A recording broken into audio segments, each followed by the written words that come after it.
they're having an opportunity to drink the wine here at Sonoma. We'll find out which of them does. And this was a rather equitable restart. And again, Priest gets it done, and we're 2 by 2 behind him. Up the hill they go, and Hemrick gets a nose on Austin Dillon. Dillon sails it in there. They make contact sideways for Cole Custer, as Gregson would like to get around Cole Custer, and he does, but he gets backed up by his teammate Austin Dillon, and now he's in 4th, and he'll have 4 laps to get it done, and may only take him a couple of corners, because here he goes. Cole Custer is not happy with Noah Gregson. He's been bumping and grinding all over him, so Noah gets by Austin, and Priest has got a pretty good lead so far, so we'll see how it plays out. Yeah, it's already going to start to tighten up as they make the left-hander through the carousel. Trouble car off the racetrack is Rod Nealon, the 68, I believe. That's going to be a caution. Oh, it's the 78 of Jack Wood, the rookie driver out of Loomis, California, in the Velocity Racing entry. That's the cousin of Travis Milburn, who was eliminated earlier in the event. So they've had all those guys from that Idaho-based team have had various troubles today. He continues on, and the green lights are still on, Justin. So they're going to race it out. It doesn't look like there's any debris on the track. So battle here for 4th. Custer high, Custer low, trying to cross over through the S's on Austin Dillon. Will Rogers has been jostled out of the top 5, and he's got a front row seat from about 6th or 7th here as they come through turn 10. So this is kind of the second group, if you will, and here it is for the money for the Procore 200. 47 Priest, 50 of Hemrick, and the caution 7, and they did go caution. Yep. There was too much debris on the racetrack there, as you see. It looks like a crush panel on the racetrack, so this is going to be intense. It'll probably only be 1 to 2 to go here when we do go back ring. Yeah, they'll probably end up doing a green-white checker, and we will likely be going into overtime. Wants to be perfect on this Procore 200 restart with 2 to go, and it looks like it was a pretty good start. Gregson was pushing the 50 of Hemrick up the hill, and it looks like Dillon got a great restart, and Gregson and Dillon are going to try to go underneath Hemrick. I'm telling you, Cole Custer is not happy with that 7 car, but another great restart. Ryan really slowed him down. We got contact way further back in the field, got one around in turn 2, but it looks like everyone's going to keep going. Well, Ron J was facing the wrong way. Looked like perhaps Billy Kahn. We're 3 wide. He's going to go 2 for 1. Noah Gregson, you got to be kidding me. And he was loving those extra rumble strips on the inside that you talked about that aren't usually there. And we see in the IndyCar races here at Sonoma that inside's almost impossible to use without the rumble strips. That was cool that he used those to make the move. He's right where he needs to be. And the question is, can Noah Gregson get there? He's got a lap and a half to do it. Yeah, he's been about a second a lap faster. Ryan obviously having clean track here. That was an impressive move. But how about the 3 and the 50 here? Daniel Hemrick and Austin Dillon, 2 teammates at RCR Racing. At the Cup level, they're just duking it out here. At the K&N level, having some fun on Saturday. And they're doing it for different K&N teams. Whoa, big crash for Wallace Allen up onto the tires. Big crash. Very significant. He was battling with Haley Deegan and with David Mayhew, and we wonder if there might have been some contact between Deegan and the 12. Ryan Priest drove off the racetrack with the yellow lights on, and the 7 of Gregson passes him, but we don't know what the consequences are going to be as the yellow flags are displayed on the racetrack. And wow, Ryan Priest may have just been saved by these yellow flags as they're still kind of jockeying down the front straightaway here. Yeah, the caution was definitely out, and you can see Noah give it back. But let's hope that Lawless is okay. That was a big hit, especially for a K&N car. The window net is down, so that's awesome to see from him. But man, that is a tough place. There's some tires there, but then a concrete wall. So I definitely know I would not love to have a hit like that. So we were looking to see, and it was just a yellow flag displayed. So there's going to be another attempt here at a green-white checker finish as they're all kind of negotiating, hey, where were you, where was I, and figuring out where they're going to place Noah Gregson on this restart here as they're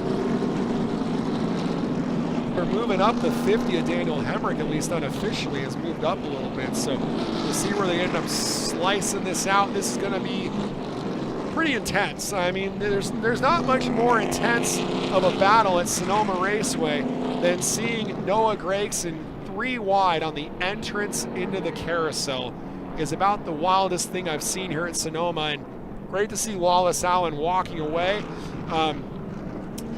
Justin, I just brought up the Indy cars. You know, they raced here for several years, and how the entrance into the carousel was so narrow in an Indy car. And one of the bigger crashes that happened in the IndyCar series was in that exact spot where the 12 ended up, and that was when Joseph Newgarden spun there and ended up getting hurt in the process. So we're glad to see that that Wallace Allen is okay down there. You can see Ryan Preece inside the car was looking to his left, trying to figure out where Hemrick was, trying to get the advantage. That was a good restart for Daniel Hemrick. Hemrick is up alongside Ryan Preece. There's a big crash behind them. Looks like perhaps Billy Kahn has hit the wall in the 18 Interstate Batteries car. We're 3 wide for third. Gregson did not get away very well. Where did Cole Custer come? Cole Custer to third. Daniel Hemrick to the lead. Yeah, that's big. Yeah, I didn't expect to see that for sure. I was just talking about how Daniel Hemrick was kind of in the middle all day, but he makes something happen. Cole Custer finding some speed. Their tires got cool on that red flag, and obviously it helped when the 18 cars guys are windowing that down. It looks like he's about to climb out of the car, but we're still green. Yeah, we're still green on the racetrack as they make their way down the hill. Now Gregson, can he get back to these guys? Man, we are 2 by 2 for the lead. With 2 to go. You can't really beat that as Gregson gets around Cole Custer, and Gregson is right there in the third position. And like you talked about earlier, Hemrick Justin. goes wide. Yep, Hemrick went wide. He's feeling the pressure from these 2 behind him. Preece and Gregson have been the class of the field all day long. Daniel Hemrick trying to steal it here in the final set of corners as they do put out the yellow. The yellow is forced to fly for Billy Kahn, who I think got a piece of the wall. We saw that car go up in smoke, but in fact the damage is on the right front, so he hit the wall right around start finish, I think, or maybe even tagged the car next to him, but it all happened before they got to turn 1, and he never even made it through turn 2. The car went straight off the racetrack, similar to Dale Quarterly's off-road excursion earlier, and we are yellow again. This is critical for your front row, and we see the green. That was a great restart by Ryan Preece. Way better than the previous go-around. He fixed it, and now it's a battle for third between Gregson and the 3-car Boston Dillon. This has been Calamity Corner, and it is again as Pedroncelli was completely sideways, collects Derek Kraus.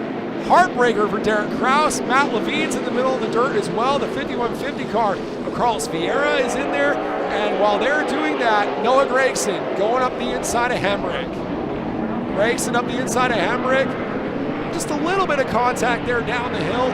Hemrick fights him off for now.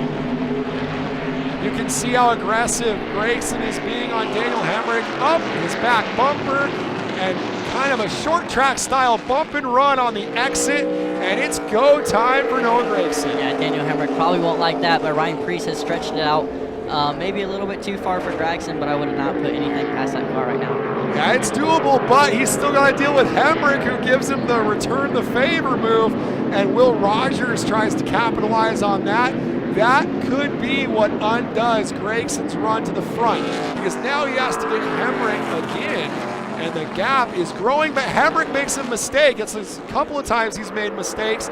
Makes a mistake there, opens it up, and Kraus goes flying off the racetrack in the S's for his second incident just on this lap, and hopefully he can refire. He does. We still see green lights on, and there is racing all over the Sonoma Raceway.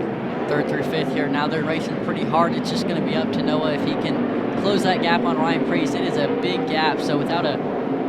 Carlos Vieira just nosed into the wall through turn 10 head on. Wait, hang on. Did you see that? The flagman black flagged Ryan Preece going through the front stretch there. Maybe for jumping the restart like what we saw with Noah Gregson. Well, we've seen that before. In fact, 2014 at Kern County, they displayed a black flag to Greg Pursley, and that gave the Sunrise Ford of Dylan Lupton the victory there. And could we be having deja vu? That's the same way they called that, was with a black flag displayed to the leader and a checkered flag to the second place car. And we have no intel on race control. We're just gonna have to see the flags with you at home. But if that's the case, if they can even make it to the finish, there's carnage all over. Somewhere in that dirt, as we see the yellow lights are on, somewhere in that dust and debris is Jagger Jones, and he has pulled away from there. but the order is about as topsy-turvy as you can believe, and they have gone to a full course caution here at Sonoma Raceway. I'm about 100% sure that I saw Ryan Preece get black flag there, which could give it back to Noah. Noah, earlier in this race, if you didn't catch it, he had control of the race, has the fastest car, but jumped a restart on Ryan Preece and had to go to the back. But they did ding him for a restart violation. So the only thing I know is that I don't know a whole lot of anything right now. Ryan Preece appears to have his window net down. And if that's the case, then he is pretty frustrated about what's transpired, and that does appear to be the case. As they're hitting each other under yellow deeper in the order, there's Carlos Vieira, who hit the wall nose first. And here's the deal. Jagger Jones in that 6 car is in the points hunt. The number 1 of Jim Englebright, points are of no consequence. And as they play it out here, they're trying to give you a preview of Bowman Gray Stadium a little bit early here from Sonoma, but for Jones, there would be consequences, and so he has to think bigger picture right now and probably not get wrapped up in the number 1 of Englebright, as they're taking the IndyCar hairpin to go around the 5150 entry of Carlos Vieira, and I'm sure he's feeling the ill effects. We are seeing the yellow and the checker and a black flag, and we do believe that Noah Gragson has persevered over it all and perhaps won this race in unbelievable circumstances. He lost the lead from a restart violation, and he may have just won the Pro Core 200 from a restart violation. Yeah, I'm pretty sure Noah won there. The 47, obviously looking back on it, didn't have to jump that restart, but there was a lot of carnage going on there. So hats off to Noah. He drove a great race, had a really fast car, and obviously did not make too many friends on the way up there, but at the end of the day, he won the race. And they're telling us via a text message from some of our folks in Charlotte, North Carolina, that Noah Gragson is the unofficial winner of this event.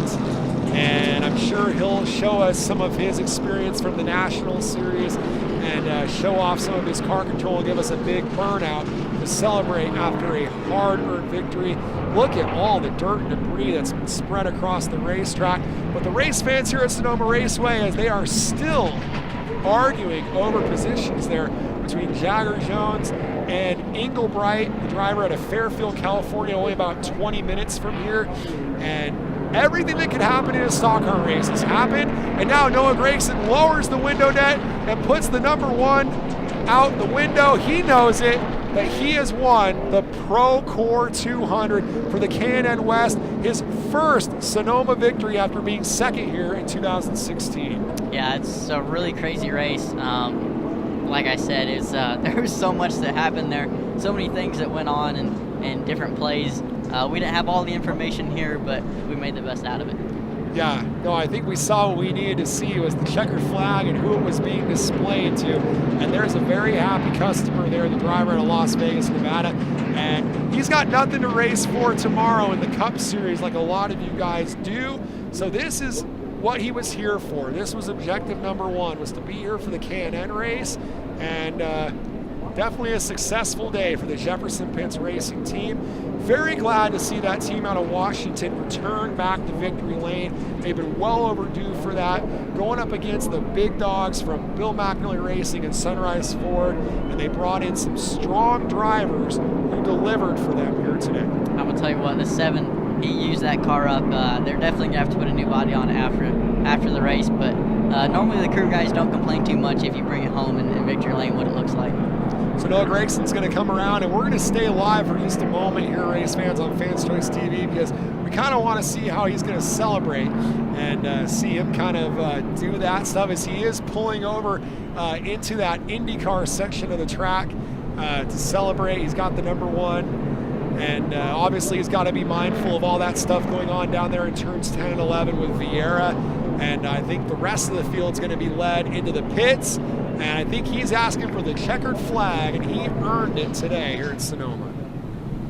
It's always an awesome feeling, right, when you get that checkered flag in a NASCAR national or regional touring race, and awesome to get to do it here from Sonoma in the wine country. I think he's got enough fuel left and enough tires left to do something big here. So far, he's doing just a pretty standard celebration. You know, he does carry car number 7, and Alan Kowicki, who was always number 7, always did a pretty standard celebratory move. So taking that well-deserved victory lap from Noah Gragson. Yeah, normally he climbs the fence, but I don't see any catch fences anywhere close. He would have to hike a good bit to find a catch fence for him to climb. So we'll see if, oh yeah, there he goes. He's starting to celebrate now in the place where he made most of his big moves, right there at the top of the hill. And so he decides to take it down to the NASCAR chute from the old days of the NASCAR stuff. We're back where it should be on the full 2.52 mile layout. And now he's getting ready to figure out where he's going. He's taking the Ron J line up there off the racetrack. Yeah, maybe he's lost. I think he is. I think he forgot to turn there. Takes down a cone. Well, that's going to be on Twitter. Little souvenir. It's still underneath the car. Yeah, I haven't seen it. That's going to be on Twitter. Somebody's got to record that. The orange cone is under Gragson's Sonoma Raceway will bill him for that. Maybe he planned for that. Maybe he wanted to bring him to victory lane with him. Maybe.